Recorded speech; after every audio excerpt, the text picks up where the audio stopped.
suntem la discuții despre viitor. Am văzut că încerci să te metamorfozezi, Andrei. Am văzut că încerci să faci ceva în plus. Și zilele trecute m-ai invitat să-ți gust cafeaua. Mi-ai dat o boabe. Norocul meu că am acasă o chestie destul de drăguță care chiar macină cafeaua bună. Noi suntem băutori de cafea. Apropo de cafea, într-o dimineață, acum vreo 8 luni de zile, fiecare dintre noi are un tabiet, fiecare familie. Și noi bem cafea, eu cu soția bem cafeaua împreună. Și într-o dimineață am turnat cafea și la un moment dat am băut cafea și am zis, Iuliana, ai schimbat cafeaua? Ea zice, nu.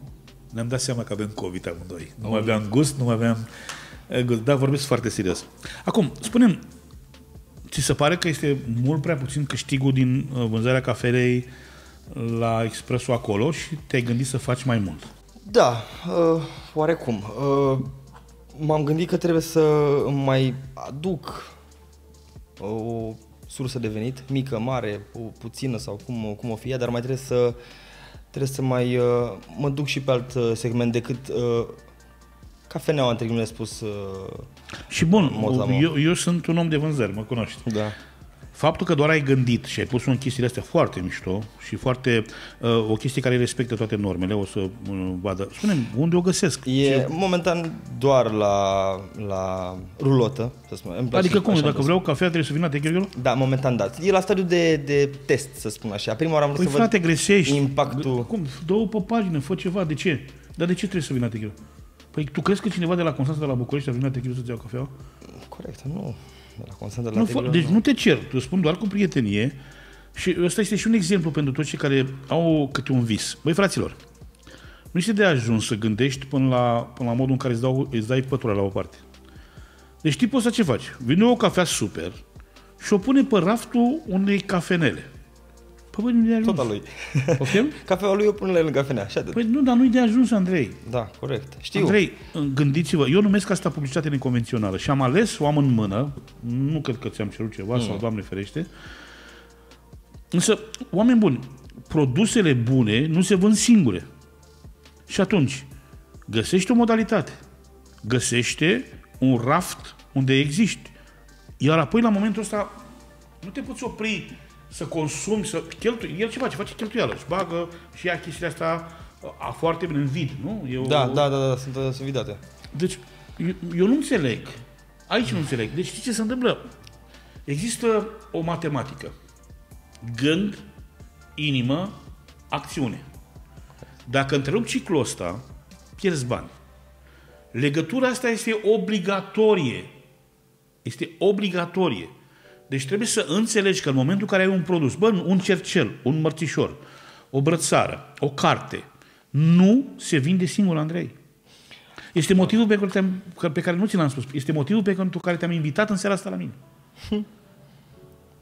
Ești surprins? Foarte surprins. Andrei, cafeaua este un produs cerut de 80% din oameni pe planetă.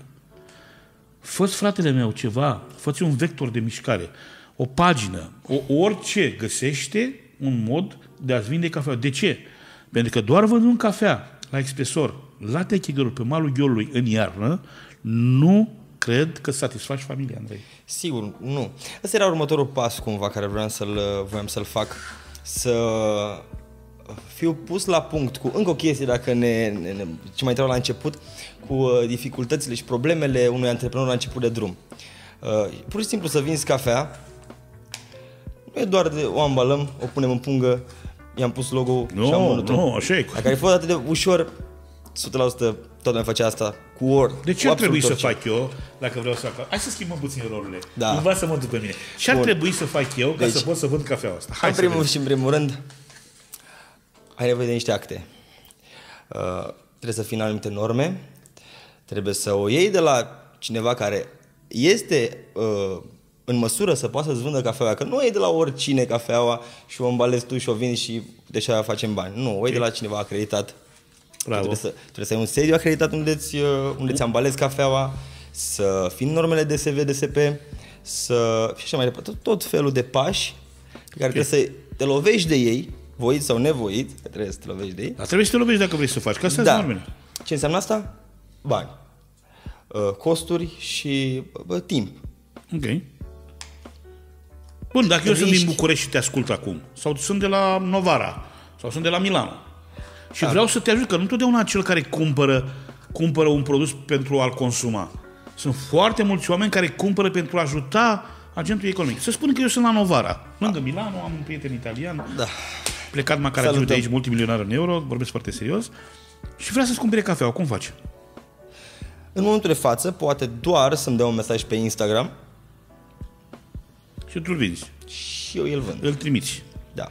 Minunat. E un pas înainte. Nu, Atât. nu e Asta chiar este nimic. primul pas. Nu e chiar nimic. Doar că ușor, ușor trebuie să ne punem pe picioare și la capitolul vânzării în online și Deci până la urmă... ce spune Andrei fără să spună? Spune așa, băi, îmi trebuie în primul rând un distribuitor care să fie autorizat, că îmi vinde cu o factură și, atenție maximă, certificat de conformitate. Bineînțeles, totdeauna. Apoi îmi trebuie un spațiu în care eu ambalez cafeaua, De cel puțin 10 metri, 20 de metri pătrați ca să ai care să fie autorizat de SVSA, întotdeauna, absolut orice trebuie să fie autorizat de ei. așa, și apoi să-l vinzi, da? Atenție, firma trebuie să aibă această opțiune în acel... Bine, mai stare! Da, deci nu este niciodată atât de ușor. Adică dacă eu vând cafea într-o cafenea, nu înseamnă că pot să vând și cafea fizic. Fiindcă sunt alți pași, altceva. Poate asta poate să spere tinerii, atât. Dar dacă treci și peste asta, poți liniștit să faci. Ai plecat din România vreodată? Faci orice. Spre rușine, nu știu cum să spun acum, o singură dată până în Italia, atât. În Italia, nu? Da, Ai era plecat, foarte să spune, ți-ai spune, Dacă aș pleca, ați plecat să muncești afară, ai plecat vreodată? da și nu. Este în funcție de... În momentul de față, nu. Depinde, nu știu, nu... Bă, voi realizați ce se întâmplă? Nici nu m-aș vedea departe de familie. Asta e singurul Bravo, lucru nici eu care... nu pot să... Bă, știi care e faza? Sunt două feluri de oameni. Oameni care își pot permite fizic și psihic să plece de lângă familie și oameni care nu au cum. Bă, suntem câteva milioane. Bă, pe bune, vreau să vorbesc despre asta. Vreau să vorbesc despre asta și de ce? Pentru că am foarte mulți oameni plecați în diaspora. Oameni care mă iubesc și mă urăsc în egală măsură. Nu toți suntem făcuți să plecăm de acasă. Nu trebuie să ne urâți că am rămas acasă. Am rămas acasă pentru că nu avem capacitatea să fim la fel de viteși ca voi. Nu putem să dormim, nu putem să mâncăm, nu putem să nimic. Suntem învățați? Da. Cum ți-ar fi ca în seara asta să nu fii, nu? E ok? Adică să nu fii acasă, nu? Nu, mi-e greu. E imposibil. E foarte greu. Deci Nu vedeți ce se întâmplă? Se întâmplă că noi judecăm foarte ușor oamenii. Spun, bă, dă-o, bă, România. Eu m-am săturat să se vorbească cu hate despre România. Și nu spun că este cea mai bună țară. Nu spun că este cea mai sigură. Spun doar că este casa noastră. Punct. Punct. Casa noastră. Suntem câteva milioane de români, cred că suntem la momentul ăsta, fără exagerez, undeva la 13 milioane, 14 milioane de români, care ne încăpățânăm să rămânem, care ne-am încăpățânat să rămânem aici, Andrei, nu? Iată, 2 dintre ei suntem aici, la masa asta. Andrei, ce-ți dorești? Să cresc. Fizic? Nu. Să cresc prin ce înseamnă a crește în toate. Ca nivel de business, ca familia să-mi crească. Ai un proiect? Bine implementat în capul meu, da. Și undeva scris pe foaie. Hai, spune-ne adevărul. Păi îmi place cum pot să spun acum. Am început anul trecut cu o bicicletă. Anul ăsta am reușit să am o rulotă. Ăsta să nu înțelegeți, că nu-i bicicletă. Știi ce spune Andrei? Da. Andrei a metamorfozat. Bă, ai cumpărat-o sau ai făcut-o tu? Ca să nu înțeleg. Nu am cumpărat-o, pe ce am Cât cumpărat-o. ai dat, mă, pe bicicleta aia? 3.000 de lei am cumpărat-o de la un băiat care o avea. 3.000 de lei. Super fain. Dar am găsit-o greu.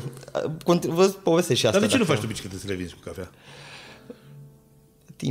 Timpul. Știi cum e când trebuie să dai în română, să-ți crești familia, să te crești pe tine, să poți să faci ceva, nu mai ai timp chiar să te împarți în toate lucrurile astea. Să faci 24 de ani, tu ești la fel de ocupat ca mine? O, Doamne, nu știu. Andrei Cojocaru, 24 de ani, influencer. Nu Tată, te iau cu mine. Andrei,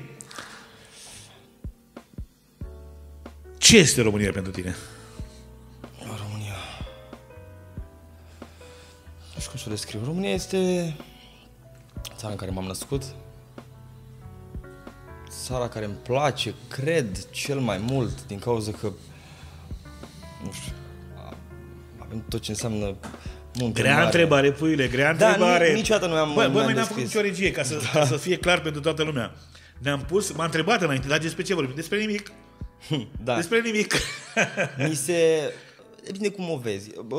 România o iubesc, îmi place, e țara mea, doar că în unele momente, Foarte tare.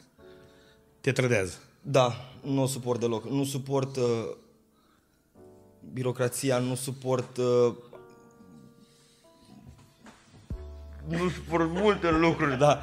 Nu suport multe lucruri ce se întâmplă în România din cauza că nu le văd normale. Nu știu dacă are rost să vorbim acum sau să le Bă, spunem oamenilor vorbește despre... că a fost o glumă. despre Te-am și- provocat până... Da. Deci atenție, în momentul în care oprești pe cineva să vorbească ceva, el atunci vorbește. A simțit Da. momentul? În momentul în care am pus mâna la gură, Andrei de-abia atunci a început să-și dea drumul. Da, nu suport Start. ideea de, nu știu, șpagă. Nu suport ideea Nici eu. de... Trebuie să fim prieteni cu cineva acasă. Andrei, ai primim dat ceva. șpagă vreodată? Nu. Absolut, niciodată. Șpagă, nici nu am avut ocazia să dau șpagă. Sau poate, dacă putem să considerăm când s-a născut băiatul meu, dacă să, spre rușinea acelei doamne, sau nu știu cum să spun, când mi s-a urcat la etaj un bagaj, atunci am dat prima șpagă în listiera? viața mea. Da. Lasă-o, bă, care și-a... Bine, era și... E mini pe economie. cumva asta. înțeleg. Știi care este ideea? Vin și într-un domeniu în care șpaga pentru mine era vitală. Doar că nu am o problemă cu acea șpagă. Bă, tare de tot. Deci Andrei nu dă șpagă, dar ia șpagă. Da, îmi place. Nu, ia tips. Cumva. Da, tips. Asta este ideea. Multă lume face confuzie. Tipsul este tips, șpaga este șpagă. Ca să îmi faci, eu primesc tipsul din cauza că ofer niște servicii de calitate pentru niște oameni, pentru oaspeții care îmi vin în Înseamnă că ce locații. liftul n-a mers unde trebuia să meargă? Băi, putea să meargă și fără să-i dau bani sau fără să dau o ciocolată. Acum hai să luăm și în direcția aia. Bă, ce turnul ia discuția. Stai că nu eram pregătit pentru asta. Fiți atenți aici. În primul rând, tipsul nu este reglementat în România. Este o problemă juridică. Deci toată lumea... Foarte Deci, în funcție de cine, tipul de la ANAF care interpretează într-un fel sau altul borcanul, tipsul nu este reglementat. Vrei să vorbim despre asta? Este vital tipsul... Prietene, ești barman într-un club renumit. Tipsul este binevenit? Ai putea să trăiești fără tips? Nu, deoarece salariile în acest domeniu în România sunt foarte mici. Da, salariul și asta este o problemă. Suntem. Cum să fac să mă exclud acum din discuție, să nu mă exclud? Nu, mă, dar tu ești suntem actorul pentru că principal. o viață am trăit în Horeca, spun așa. Nu sunt bine plătiți. Personalul nu este bine plătit și cumva sunt dependenți de șpagă, dacă vrem să o numim așa, sau de tips de cele mai multe ori. În orice, că e barman, că este ospătar, că este bucătar mai puțin, dar ce ține de bunăstarea clientului, oamenii care trebuie să aibă grijă de el, ei sunt dependenți de șpagă. Din cauza că nu sunt... Știți că ăștia vor să reglementeze, să impoziteze tipsul și atunci lucrurile vor fi puțin ciudate. Păi ar fi E propus de mult, știu, da, așa e Ar corect. fi foarte, foarte... Așa cum vedeți la noi este un atelier de discuție aici, vorbim și cu Da. cameramanul și cu regizorul, vorbim și avem un prieten care este barman, vorbim și cu Andrei, e o chestie asta spectaculoasă. Capătă substanță și parcă nu m-aș opri, deși tipul de la sunet îmi spune că am stat cam mult. Andrei, dacă mă angajez la tine, cât mă plătești? O, Doamne, aici este o discuție foarte... Păi zi că, ai spus că ești plătit prost. Eu vreau să lucrez la tine. Cu cât mă plătești? Dacă business-ul meu va ajunge să fie la nivelul care îmi doresc, cred că un om care ar munci la mine ar trebui să fie plătit și aș ține să fie plătit cu cel puțin 3.000 de lei lunar. Pentru că o iau și altfel. Mai mult, mai puțin, dar omul nu poate trăi fără acei bani dacă ar munci doar la mine. Adică 600 de euro. Da. Nu, știți care este? Nici nu îmi permit. Nu, mă, stai, nu te speria, ce te întreb.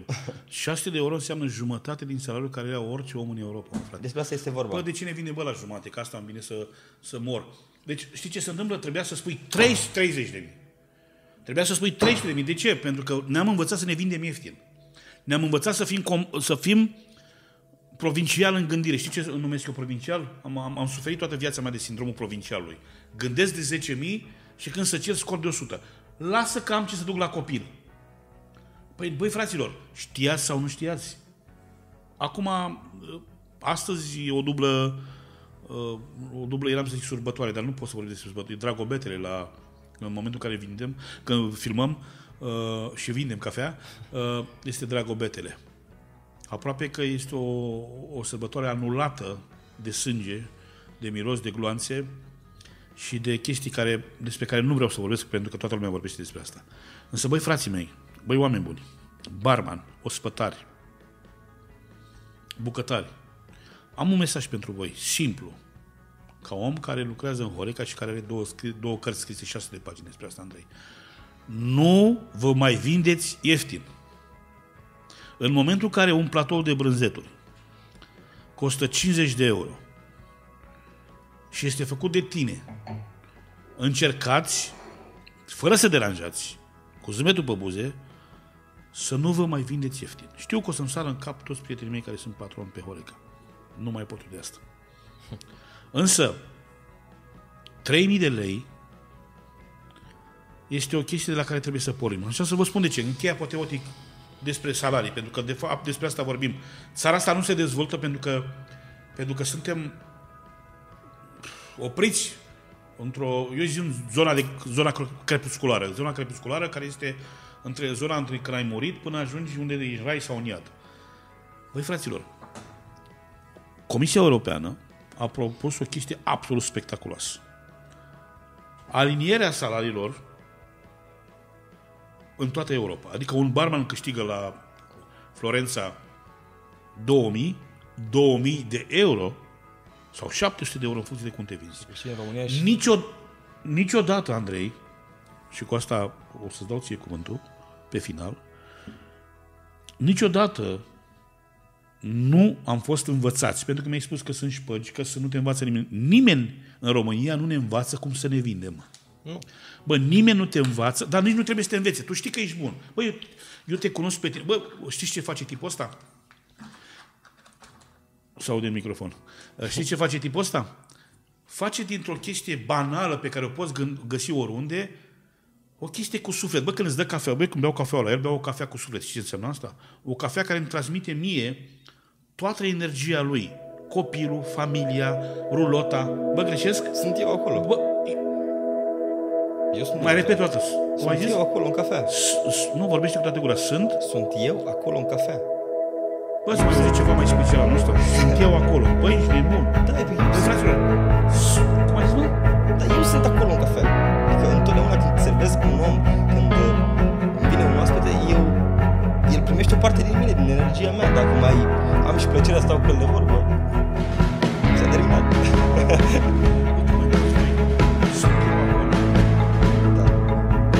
Absolut spectaculos. Cred că un final mai bun ca asta, Andrei. Ai 30 de secunde să-mi spui ce vrei tu.